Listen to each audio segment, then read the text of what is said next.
Hey guys, it's Danny the Odd Gamer here, and welcome to another episode of Creepypastas. This week is going to be the Rocky Mountain incident, and I hope you guys enjoy. If you like this video, like, comment, and subscribe to become an odd gamer like me. And without any other further ado, let's get into this. Ever since I was 9 years old, my dad and I did a camping trip on the Rocky Mountains in the northern part of Colorado. We would hike up the mountains with our tents, canoe, and other necessities, and camp in the area of Spruce Lake. On this trip, we would just get away from real life and relax for a week. Dad and I would fish, canoe, swim, hike, and overall just enjoy each other's company. It was a vacation that my dad needed every year. He worked hard to support us. It was just us two. He had 2 jobs that he worked every day during the week. It was hard on him physically and mentally. They were both labor jobs, so he was exhausted all the time. He also didn't get much time to see me, and I knew it killed him. But he needed to do what he needed to do to give me a good life. That was why this trip was so important, because it gave us a week on bonding with each other and beautiful serenity of the Rocky Mountains. Unfortunately, this would be the last year that him and I ever went. The hike up to the spot we camped at was one of the best parts of the trip. The trail gave view to the vast array of trees that seemed to never end, no matter what type they were. They were all beautiful, green, and stood like skyscrapers. They covered every part of the mountains that wasn't already taken by lakes and rivers. Along with the trees, the wildlife was amazing too. We saw all types of birds, such as the white-tailed ptarmigan, the gray jay, and the mountain chickadee. Every bird flew past us with excitement, like there was something new to discover every day for them in the never-ending land of the Rockies. When we got to our campsite, the lake looked beautiful as ever. It was calm as could be with the jet blue water that sparkled in the sunlight. I couldn't wait to set up my lawn chair on the beach and set out a cast to bring in some fish. As we set the canoe down, Dad and I went to clear a spot away from the sandy beach closer to the trees to pitch our tent. As we walked to our spot, we noticed something strange in the ground. "Do you see this, Dad?" I asked, pointing at the ground with a puzzled look on my face. My dad noticed them also. His expression matched mine. "They look like footprints," he replied to me. We examined them for a bit. They did look like footprints, but they were enormous, about 3 feet long, from the heel up to where the toes should be.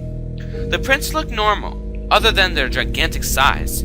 However, instead of short, stubby toe prints, the toes were long and pointy, 4 of them on each footprint, about 6 to 7 inches each. We each looked around for the other footprints. They were hard to track, but whatever these belonged to took huge steps. But we were able to see where they came from. They came from the edge of the water on the left side of the beach, up to where we wanted to set up our tent, and then back to the edge of the water on the right side. In total, it looked like the thing, whatever it was, took 6 steps. "What do you think, Dad?" I asked with a frightened tone in my voice. "Listen, bud, I know these look scary, but there are no way these are real. It had to be a prank by the last people that stayed here or something." His skeptical answer was a familiar one. According to him, everything has a logical answer. "I don't know about that, Dad. Who would go through the trouble of doing this? And how did they make them so perfect? Each footprint looks exactly the same and are exactly the same size," I questionably replied to him. I was pretty scared at that point and almost wanted to leave. "Look, son, it's nothing, I promise. This is just something stupid. Let's set up the tent and then throw a couple of lines in the water and see if we can catch something out of this lake. What do you say?" Fishing did sound fun. I wanted to get my mind off of those footprints anyway. "Okay, Dad, that sounds good."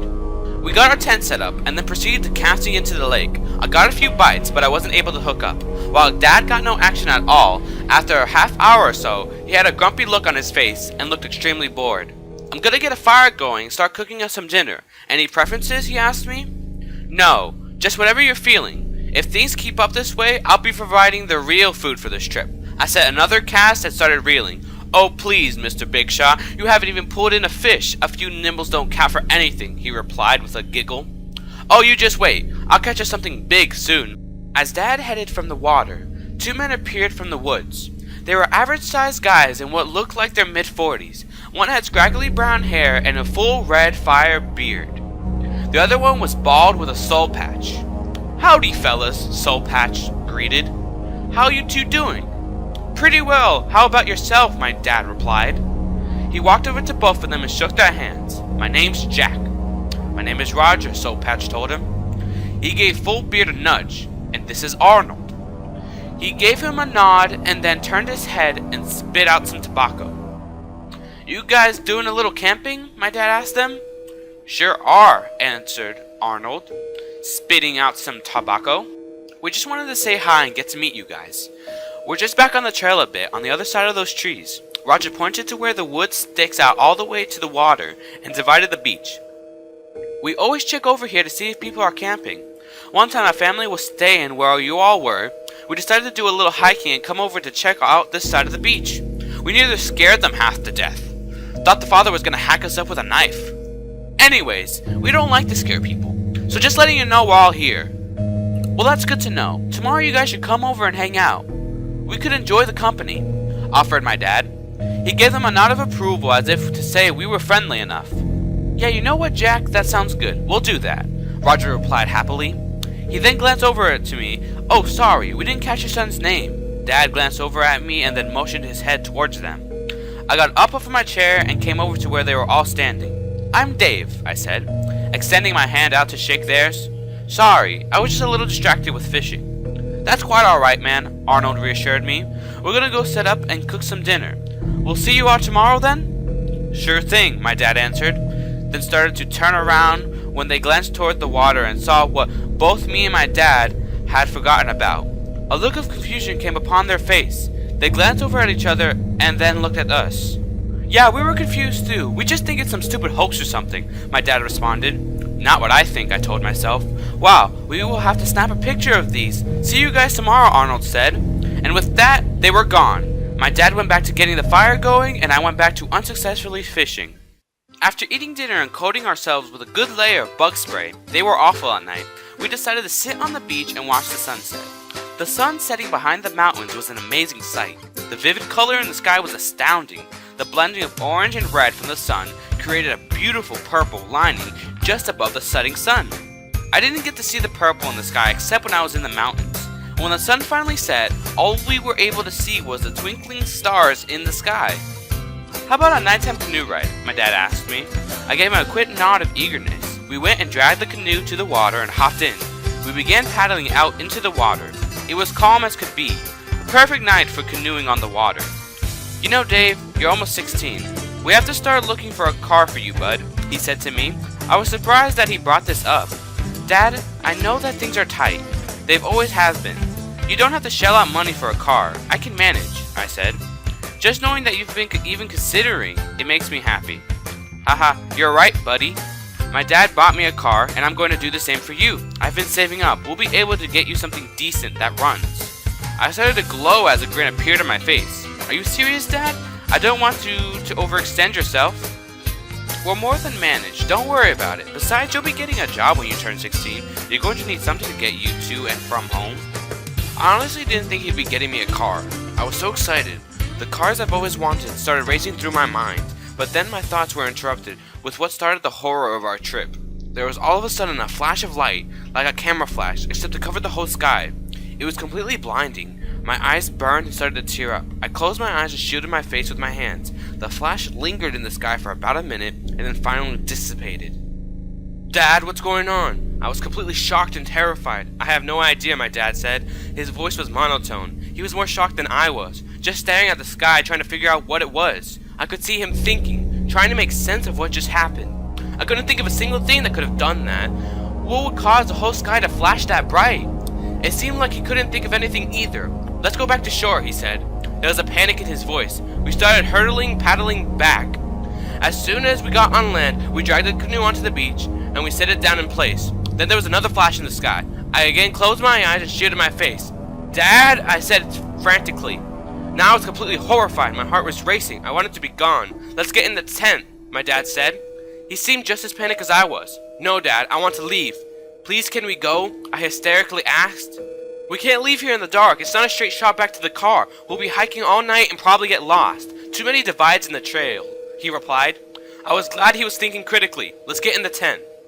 He unzipped the tent and let me in, then followed in behind me. He zipped it up, and we just sat there, puzzled by what just happened. We got in our sleeping bags. I put mine all the way up to my chin, trying to disappear from the situation. A third flash then happened. I put my head all the way under my sleeping bag. I was heavily breathing and started to sweat. "Just relax, bud. Close your eyes and try to fall asleep," my dad said, trying to comfort me. There was no falling asleep right now, that was for sure. Things remained quiet after the third flash. We sat there for a few minutes, not moving an inch. The only thing we could hear was my heavy breathing. Then, all of a sudden, we could hear something outside. It seemed like steps, like someone was walking slowly towards our tent. It sounded like there were two people walking, except when they walked, it sounded like pounding their feet on the ground. "Stay there, don't move a muscle," my dad commanded me. He slowly got up and pulled down a flap that allowed him to look outside. He stared for a moment, then I saw a look in his face that I only hoped to see once in my life. His eyes got as wide as they could, and his jaw dropped. He was locked in a gaze that he seemed not to be able to escape from. Pure horror was displayed on his face. He just sat there, staring. "Dad?" I asked. "Dad, what is it?" He jolted his head a little back and came to reality. "Quiet," he ordered.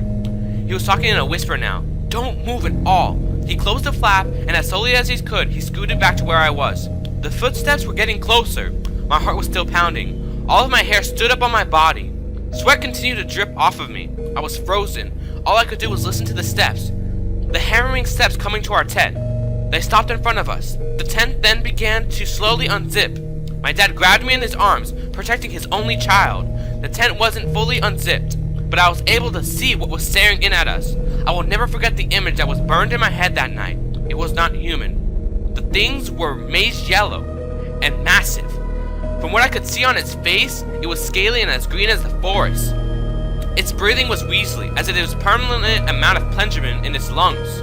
Tears began to form in my eyes, and I could feel myself start to urinate. "Please," my dad said to it. "He's still a boy. My only boy. Don't do anything." He continued to plead. It just stared. Then it turned away, and we were able to hear it and the second one walk away. The pounding of their feet eventually started to fade. Then there was another flash of light. We sat in silence after that. Not being able to move, we were petrified and had no idea what to do. All we were able to do was to wait. Eventually the sun came up. As soon as that happened, we packed up everything and took off. "We have to talk to Roger and Arnold, see if they saw anything," my dad said to me. "No, Dad, no. Can we just leave, please? We have to go," I begged him. He had nothing of it, and we walked to their campsite. It wasn't far after all. When we got there, all their stuff was around. They had pots and pans out along with some fishing poles, and a couple canteens of water. However, they were nowhere to be seen. "They're probably hiking, Dad. Let's go, please." "Why would they be hiking without their canteens?" Dad questioned to himself. That made me even more terrified. We hiked back to our car and took off. I asked Dad if we should report it, but he said no one would believe us. We agreed to never go back there again. A week or so after we got home, Dad and I were watching the news. The first news report was of 2 missing hikers. We became petrified when we saw the pictures and the names below it. It was of George and Arnold. The police or park rangers never questioned us. Later in the broadcast, there was a story about strange objects being seen flying in the Rocky Mountain area. We never spoke of the incident at all, ever again.